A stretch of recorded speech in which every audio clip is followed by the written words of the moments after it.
कहानी शुरू करने से पहले मैं ग्रामर की गलतियों के लिए माजरत चाहता हूँ, क्योंकि उर्दू मेरी मादरी जबान नहीं है। मैं और मेरा खानदान एक ऐसे घर में रहते हैं जो मेरी दादा का था, लेकिन इससे पहले ये उनकी दादा का था, इसलिए ये एक पुराना घर है। लेकिन इसे मेरे वालिद ने 90 की दहाई में दोबारा तामीर करवाया था, और इतनी पुरानी होने की वजह से वहाँ भी अचानक कुछ हुआ है। बच्चों समेत अमवात। फिलहाल हम खानदान के 5 अफराद हैं और मैं सबसे छोटा हूँ। मैं अपनी बचपन की कुछ ज़ाती तजुर्बात की वजह से हमेशा गैर मामूली बातों में पुख्त यकीन रखता हूँ। आज जो तजुर्बा मैं शेयर करने जा रहा हूँ वो शायद जनवरी या फरवरी 2022 में हुआ था।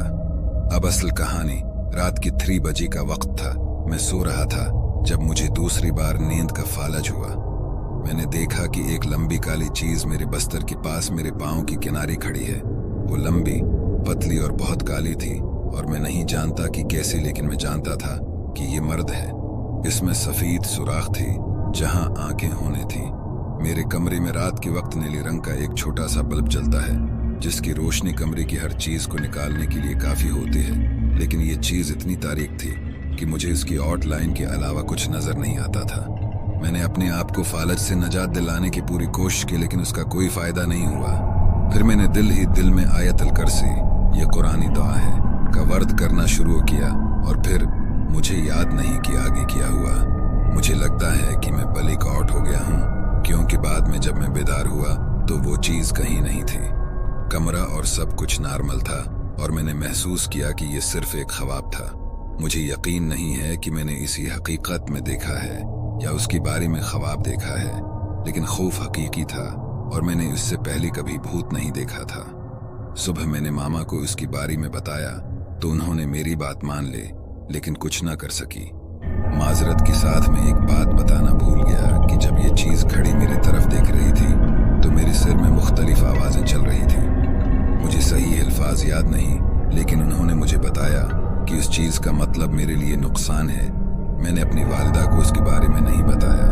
कुछ दिनों के बाद मैं उसे बालकल भूल गया और मैंने उसे कंधी उचका दिया, और इस रात के बाद मैं दुआओं का एक मजमुआ पढ़ता हूँ ताकि रात को मुझे परेशान न किया जाए, और शुक्र है कि ये रख गया है। लेकिन इस तजर्बे को शेयर करने की वजह यह है कि कुछ दिन पहले मैंने कहीं और से एक कहानी पढ़ी थी जो मेरे तजर्बे से बहुत मिलती जुलती थी, और उसी वक्त मुझे अपना तजुर्बा और वो आवाजें याद आ गईं जिन्होंने मुझे बताया कि बात होने वाली है।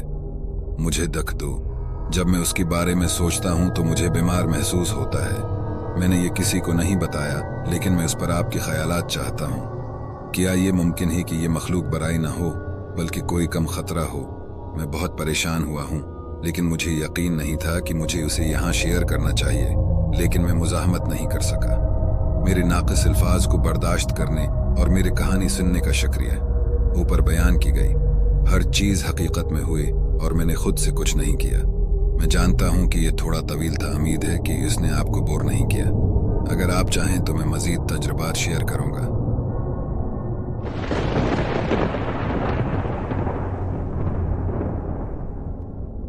मैं और मेरी अहलिया दोनों मेडिकल डॉक्टर हैं जो पोस्ट ग्रेजुएशन कर रही हैं, और कराची में पैदा हुए और परवरिश पाई, और उर्दू हमारी पहली जबान है।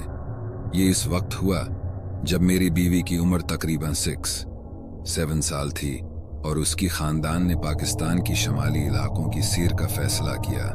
कश्मीर के साथ गलगत और बल्तिस्तान दुनिया की चंद खूबसूरत तरीन मुकामात हैं जहां बर्फ से ढकी बुलंद पहाड़ों और दिलफरीब वादियां हैं, और सबसे बढ़कर शहरों की मसरूफ और आलूदा हुआ की बराकस तन्हाई और सुकून के साथ रोजमर्रा से फरार का खैर मकदम है। मामूल चनाच खाने पर वापस आकर वो सामान बांधा कर सुबह सवेरे एक हफ्ते की सफर के लिए रवाना हुए, जिसमें वालिदीन और मेरे बीवी अपने 3 बड़े बहन भाइयों, 2 बहनों और भाई के साथ शामिल थे। उन्होंने अपने सफर में खास तौर पर हिंजा और कागान की मशहूर वादियों में बहुत लुत्फ उठाया।